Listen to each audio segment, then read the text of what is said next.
Sarah Martinez had always been different from the other women in her small Texas town. At 28, she worked as a mechanic at Joe's auto shop, her arms covered in intricate tattoos that told stories most people never bothered to understand. The rose on her shoulder wasn't just decoration. It marked the day her brother died in Afghanistan. The compass on her forearm pointed toward hope when everything else felt lost. But to the townspeople of Cedar Falls, she was just the girl with the fake tattoos who dressed like a man and fixed cars instead of raising children. The whispers followed her everywhere. At the grocery store, women would huddle together, pointing at her sleeves and shaking their heads. "Look at her pretending to be tough," they'd say. "Those tattoos aren't even real. She just draws them on for attention." The local church ladies were the worst, led by Margaret Hartwell, the mayor's wife, who made it her mission to remind everyone that Sarah didn't belong in their community of proper families and traditional values. Sarah had moved to Cedar Falls 3 years earlier, seeking a fresh start after her brother's death. She'd bought a small house on Maple Street with her military savings and found work at the only garage in town. Joe Peterson, the owner, didn't care about her tattoos or her past. He cared that she could rebuild an engine faster than anyone he'd ever seen, and that customers trusted her with their most precious possessions, their vehicles. But trust was something Sarah struggled with in return. She kept to herself, speaking only when necessary, eating lunch alone while the other mechanics joked and laughed together. They weren't cruel to her, but they weren't warm either. She was the outsider, the woman who didn't fit their idea of how women should look or act. Even her neighbors barely acknowledged her existence, except when her motorcycle started too early in the morning, or when she forgot to bring in her trash cans on time. The loneliness was suffocating sometimes. Sarah would sit on her front porch in the evenings, watching families walk by with their children, couples holding hands, groups of friends heading to dinner. She'd trace the tattoos on her arms unconsciously, remembering the stories behind each one. The eagle represented her service in the Army National Guard. The anchor honored her grandfather, who died at sea. The small cross was for her mother, who passed when Sarah was just 16. What hurt most wasn't the isolation itself, but the assumptions people made about who she was. They saw the tattoos, the work clothes, the motorcycle, and decided she must be trouble. They never asked about her education, a degree in mechanical engineering from Texas A&M. They never learned about her volunteer work at the animal shelter in the next town over. They never discovered that she sent half her paycheck to her elderly father, who lived in a nursing home in Houston. Margaret Hartwell made sure the rumors about Sarah's fake tattoos spread throughout the town. She claimed to have seen Sarah washing them off after work, insisted that no real tattoos could look that detailed and colorful. "She's probably one of those actresses from Hollywood hiding out here and playing pretend," Margaret would tell anyone who would listen. "Mark my words, she's not who she claims to be." The accusations stung because they attacked the one thing Sarah held most sacred, the truth of her experiences. Every tattoo represented a piece of her soul, a memory she couldn't bear to forget, a person she refused to let fade away. When people called them fake, they were calling her grief fake, her service fake, her love for her lost family members fake. Sarah tried not to let it bother her. She focused on her work, on the satisfaction of bringing dead engines back to life, on the simple pleasure of a job well done. She told herself that their opinions didn't matter, that she knew who she was even if they didn't. But late at night, lying in her empty house, she sometimes wondered if moving to Cedar Falls had been a mistake. Maybe she should pack up and try somewhere else, somewhere people might be more accepting of someone who didn't fit their narrow definitions of normal. Little did anyone know that their quiet assumptions about the tattooed mechanic would soon be tested in ways none of them could imagine. The world was about to change, and with it, their understanding of who Sarah Martinez really was. The morning of March 15th started like any other in Cedar Falls. Sarah was under the hood of a pickup truck when the emergency sirens began wailing across town. At first, people thought it was just another storm warning. Texas was famous for its unpredictable weather. But this wasn't about tornadoes or flash floods. The radio crackled to life with urgent announcements that made everyone stop what they were doing and listen. "This is not a drill. Foreign military forces have been detected approaching the southern border. All citizens are advised to remain indoors and await further instructions from local authorities." The voice was calm but tense. the kind of official tone that made people's hearts race even when they tried to stay composed. Joe Peterson dropped his wrench and stared at the radio in disbelief. "That can't be right," he muttered. "This is America. Nobody invades America." But the broadcasts continued throughout the day, each update more serious than the last. Communication lines to major cities were being cut. Power grids were failing in strategic locations. Whatever was happening, it was bigger than anyone wanted to admit. Sarah felt something shift inside her chest, a familiar tension she hadn't experienced since her deployment overseas. While everyone else stood around looking confused and scared, she was already thinking tactically. Her military training kicked in automatically: assess the situation, identify resources, prepare for multiple scenarios. She quietly slipped away from the garage and drove home to check her supplies.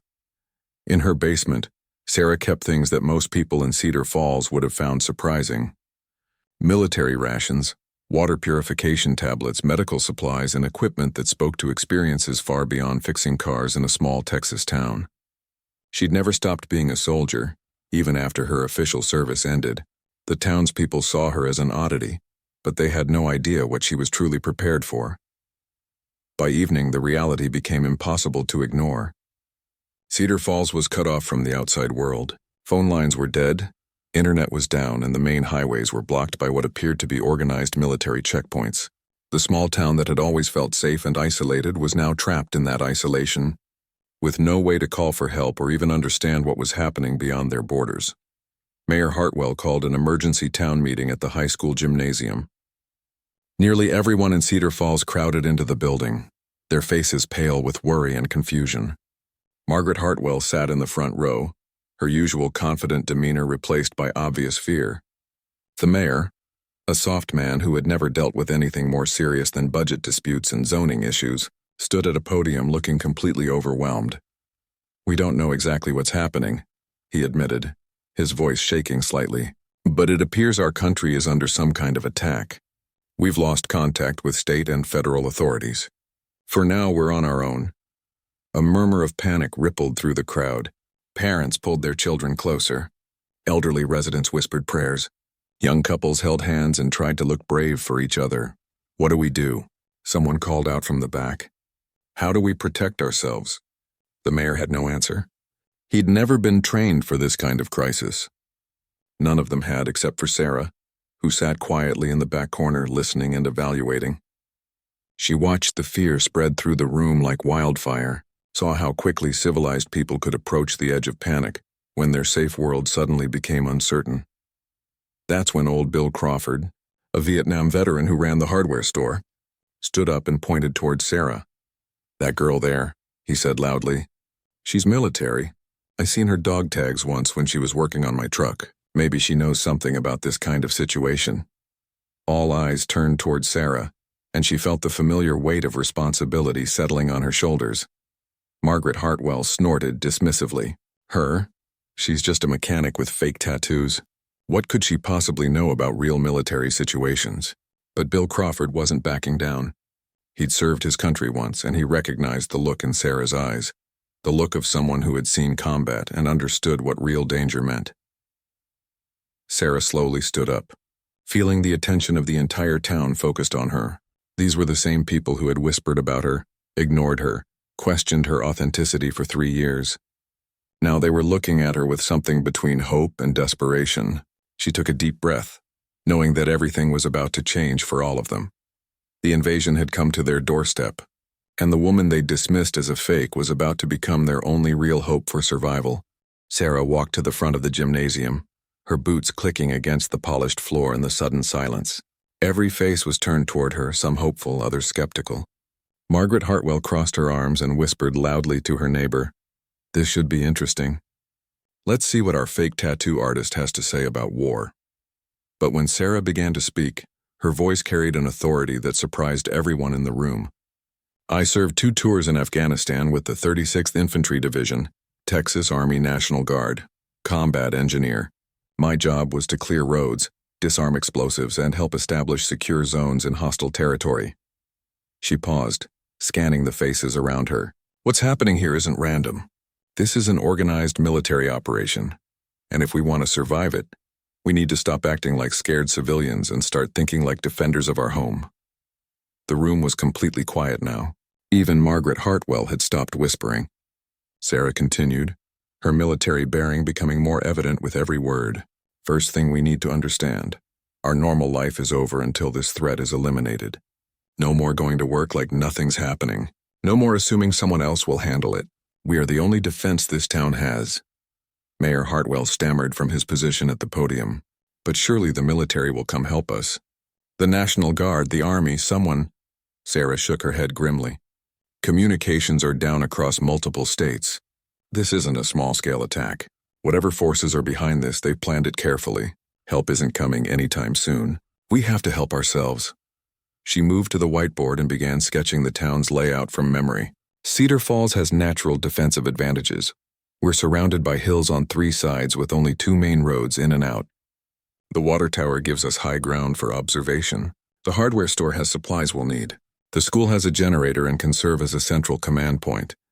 Dr. Patricia Wells, the town's only physician, raised her hand hesitantly. You're talking about turning our town into some kind of military base. But we're not soldiers. We're teachers and shopkeepers and retirees. How could we possibly fight off a real army? Sarah's expression softened slightly. You don't have to be soldiers to defend your home. But you do have to be smart, organized, and willing to work together. I've seen ordinary people do extraordinary things when their survival depends on it. The question is whether this community can put aside its differences and trust each other enough to make it work.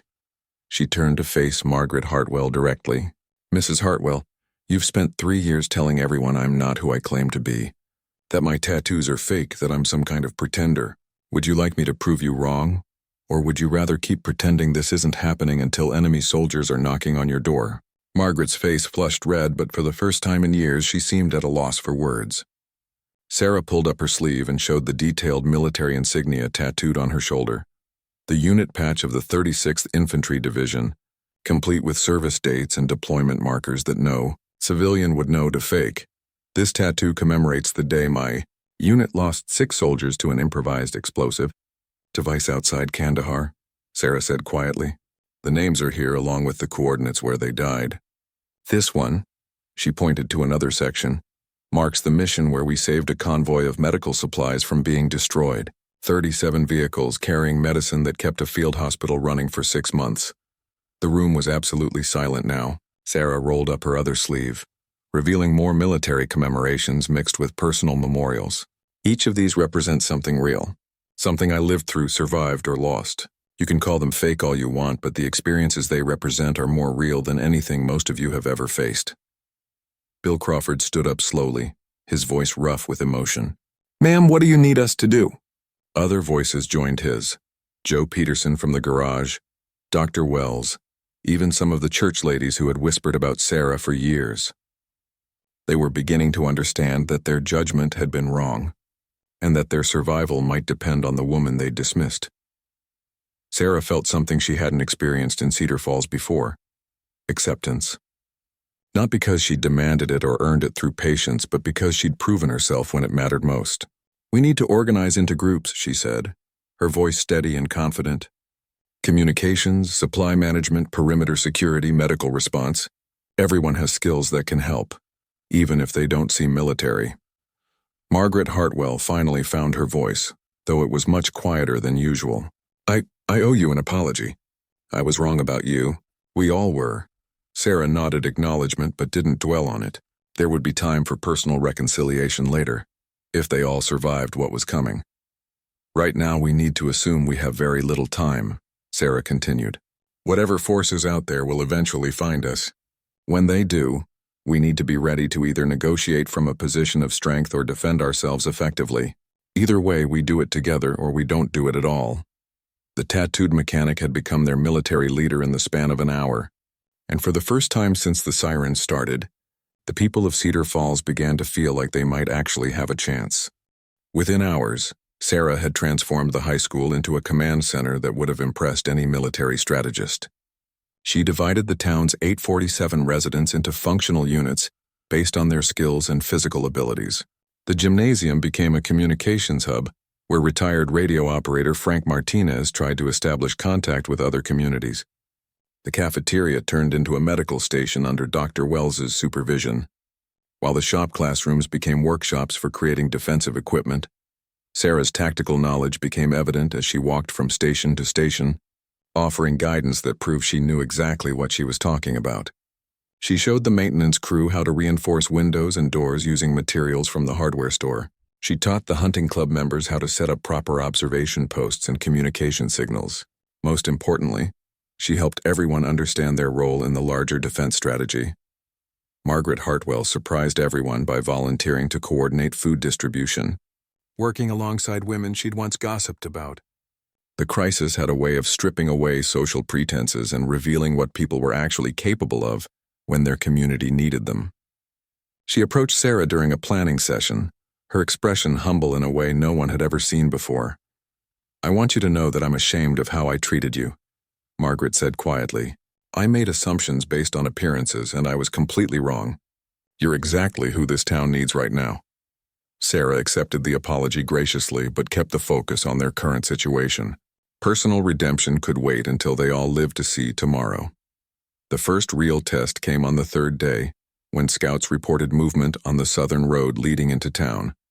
Sarah climbed the water tower with binoculars and spotted what she'd been expecting: a reconnaissance patrol of 8 soldiers in unfamiliar uniforms, moving in professional formation toward Cedar Falls. They weren't invaders from another country, she realized with growing concern. Their equipment and tactics looked too familiar. "This is worse than we thought," she told the emergency council that had formed around her leadership. "These aren't foreign troops. This appears to be some kind of domestic military faction, possibly mercenaries or a rogue military unit. They know American tactics because they are American tactics." The implications were terrifying. Foreign invaders might be negotiated with or reasoned with through diplomatic channels. But Americans fighting Americans meant something fundamental had broken down in their country's structure. It meant this conflict could spread everywhere, and traditional rules of engagement might not apply. Sarah made the difficult decision to intercept the patrol before they reached the town proper. She selected 12 volunteers from among the hunting club members and National Guard veterans, people who could handle weapons safely and follow orders under pressure. They would attempt to capture or turn back the scouts without alerting any larger force that might be following. The operation took place at dawn near Miller's Creek, about 2 miles south of town. Sarah positioned her volunteers in a classic L-shaped ambush formation, something she'd used successfully in Afghanistan. When the enemy patrol approached, she called out for them to halt and identify themselves. The response was immediate gunfire, confirming her worst fears about their intentions. The firefight lasted less than 10 minutes, but it changed everything for the people of Cedar Falls. 3 of the enemy soldiers were captured, 2 were wounded, and the rest retreated. More importantly, Sarah's tactical leadership had prevented any casualties among the defenders. The townspeople who had volunteered for the mission returned with a new understanding of both the threat they faced and the capabilities of their unlikely protector. Under questioning, the captured soldiers revealed they were part of a private military company that had been hired to secure strategic locations across rural Texas. Their orders were to establish control over small communities that could serve as supply bases for a larger operation aimed at major cities. Cedar Falls was just one target among dozens, chosen specifically because it was isolated and supposedly defenseless. Sarah realized they had won a small victory that would soon bring much larger problems. The patrol's failure to report back would bring more soldiers, probably in greater numbers and with heavier weapons. Cedar Falls had maybe 48 hours before they faced a full-scale assault from an enemy that now knew they were capable of organized resistance.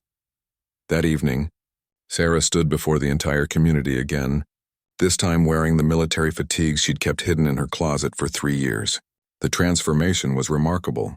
The uncertain mechanic had become a confident military commander, someone who spoke with authority earned through combat experience and tactical success.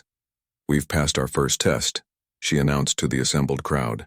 "But the real battle is still coming. Tomorrow we need to decide whether we fight or negotiate. Either way, we do it as one community, united behind a common purpose."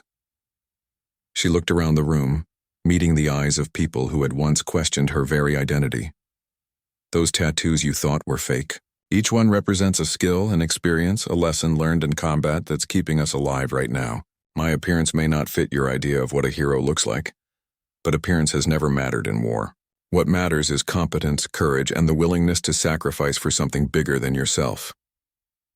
The people of Cedar Falls had learned to see their tattooed defender clearly for the first time, and they were beginning to understand that their survival depended on embracing the warrior they had so carelessly dismissed. The attack came at 4:47 a.m. on a Tuesday morning, when most of Cedar Falls was still asleep. Sarah had been awake for hours, monitoring radio frequencies and checking perimeter defenses.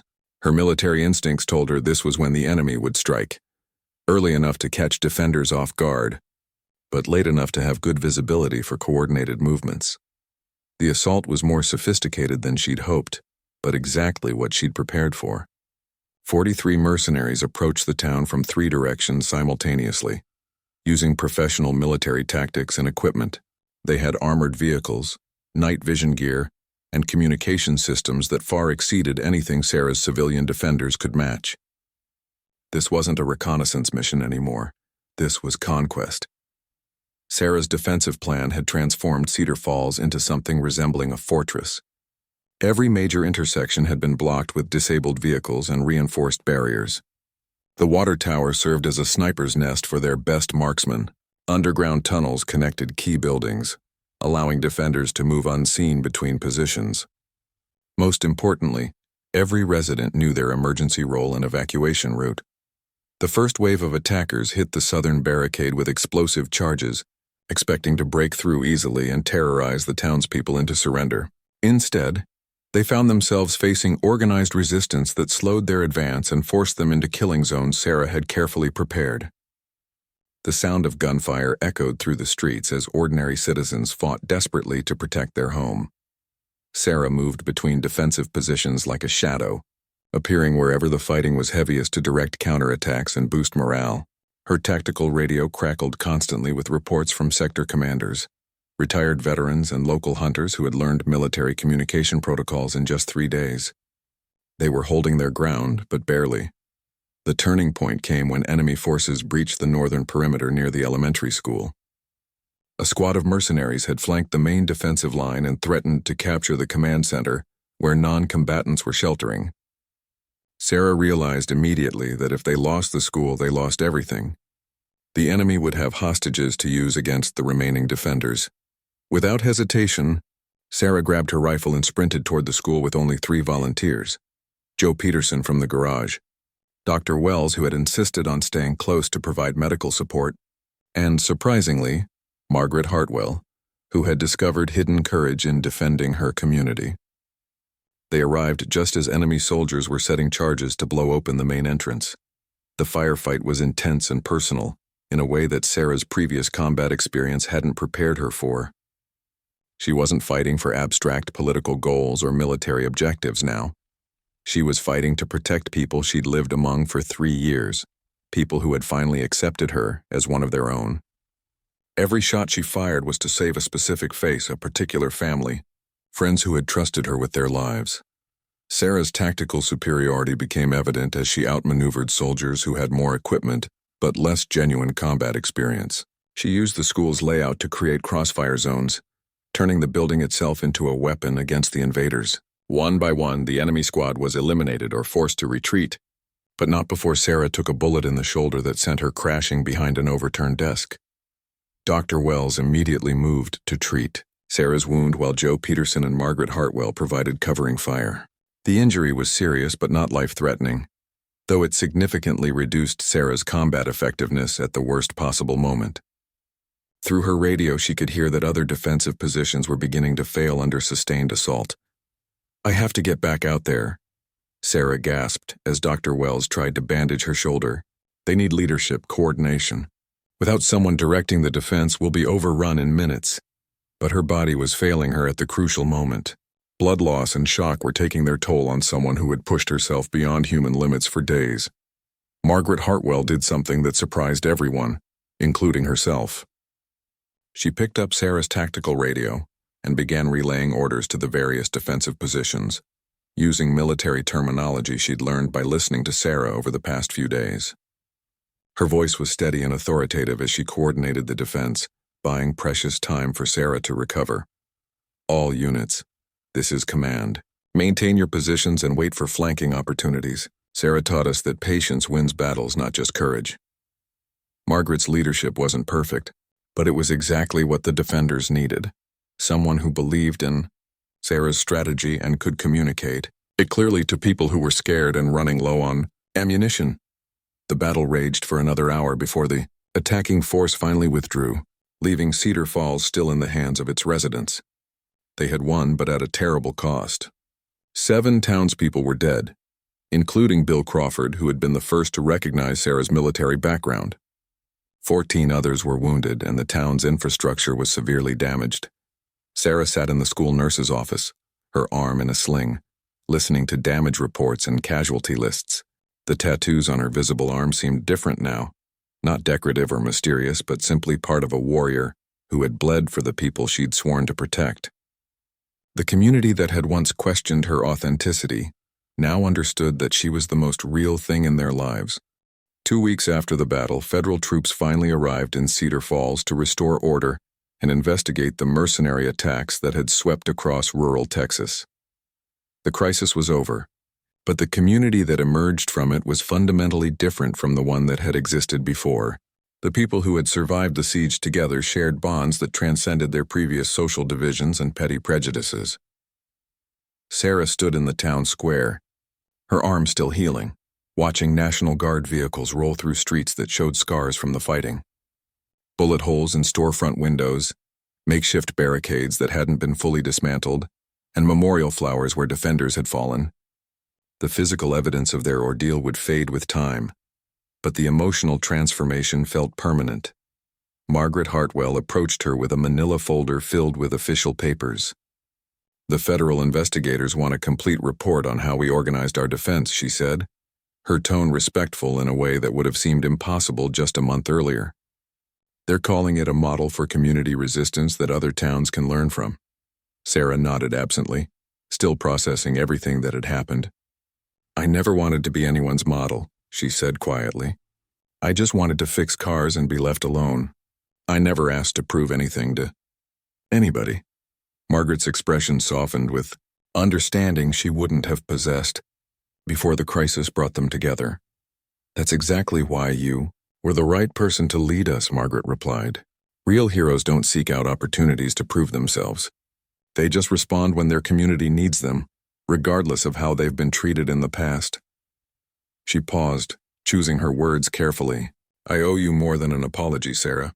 I owe you my life, and the lives of my children and grandchildren."